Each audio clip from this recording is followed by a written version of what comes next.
Hey there guys, in this video I'm going to be showing you how to take a colored photo like this and how to turn it into a desaturated or black and white photo that has an isolated color that shows through. It is very simple to do. There are many ways that you can do this. I'm going to show you just one of them today. So we're going to start fresh with our image. As usual, I always like to duplicate our base layer so that way if we change anything, do damage anything, we've got our background still ready to go. The first thing that you're going to want to do is convert this into a black and white image. And, you can just simply go up to the adjustments panel here. If you choose the second row, third one in, this is our black and white setup. So if you click on this, it's going to add a layer down here in your layers tab, and it's going to more or less just desaturate the image. Now, for the purposes of today, I'm just going to go ahead and hit the auto button, and you'll see that that does remove a good amount of the gray from the image, but it's still pretty gray. So I'm really picky about my black and white images, so we're going to make this look a little bit better. We're going to cheat a little bit because we could go through and we could move the sliders and we could sit here and play around with this for days, or we can just go back up here to the adjustments panel. We can come over here to the levels tab. It's the first row, second one in. What this is going to do is it's going to control the highlights and shadows and midtones of your image. For my image, your histogram is going to look a little bit different if you have a different image. Excuse me.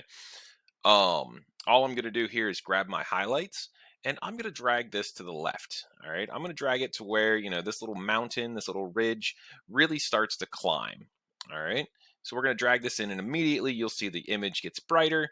We're going to do the same thing with our shadows. We're going to move it in just ever so slightly. And all I'm going to do here is turn the layer on and off, and you'll see the difference that this makes. All right, it removes a ton of gray from your image, and it really gives you that nice black and white kind of pop. Like I said, this is just a little bit of a cheater's way to do that. We can play around with our midtones a little bit, and we can see where that's going to go. So I personally, I kind of like it, something like that. But anywho, so now what we want to do is I would like the caps here. In the gown, it is purple in our original image. I would like to save that color. All right, so what I'm going to do is I'm going to select my image. All right, now there are a couple different ways to do this, but I'm going to start off by simply selecting this image, and then I'm going to go up here to my tools. I'm going to click and hold, and I'm going to use the quick selection tool. Now you can access this by pressing W, and if you hit Shift W, it'll cycle through the different selection tools that you have. We're going to start off just with the normal selection tool here, or the quick select tool. So I'm going to go ahead, I'm going to select her cap, and then I'm going to come down here and select her gown. And you'll see that we got some of her hair here. We could hold the Alt key. I'll turn this into a little bit of a minus, and we can go through and just kind of remove it. But I'm going to leave some of her hair there just to show you what we got to do next on how to clean this image up. So once we have our selection, okay, what we need to use is this little guy right here. All right, this is our mask. Okay, so we're on the black and white layer. I've selected the mask. All right, this white sheet. And now what I want to do is fill this in with black. Okay, think of this as like a screen. If you fill it with black, it's going to cut holes in that screen. All right, so we can come up here to edit, go down to fill, and then you should have a drop down menu here. I think by default it goes to content aware, but we are going to change it to black. All right, go ahead and hit that and make sure it's normal, 100%. That's all fine. And then just click OK. Now you'll notice in the mask, that's going to fill with black, our selection, and now suddenly we have that color shining through. All right, so we can see that we brought in some of her hair. I'm going to show you how we can fix that. Looks like we've got a little bit of my baby's skin coming through here as well, so we're going to fix that real quick. To do that first, we're going to go up here to our selection, and we're going to go to deselect, so that way we've gotten rid of that. And then we are going to go over here to our brush tool. All right.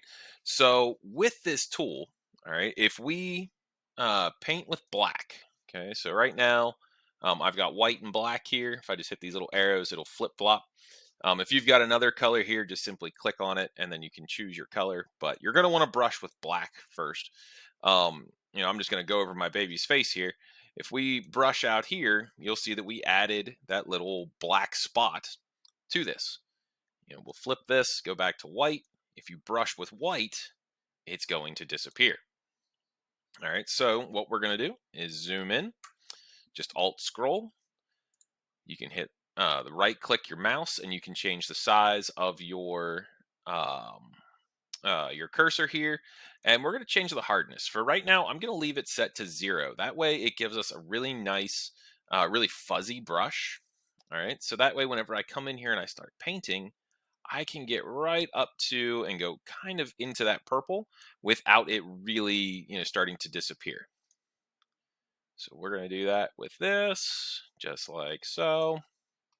And then you can see we've got, some skin tones here. If we use the bracket keys on your keyboard, that's the ones next to the letter P.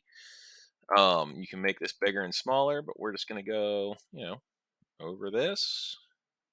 Just kind of cut away a little bit. Do. Something just like that, just to clean that up a little. Looks like we got some up here on her forehead as well.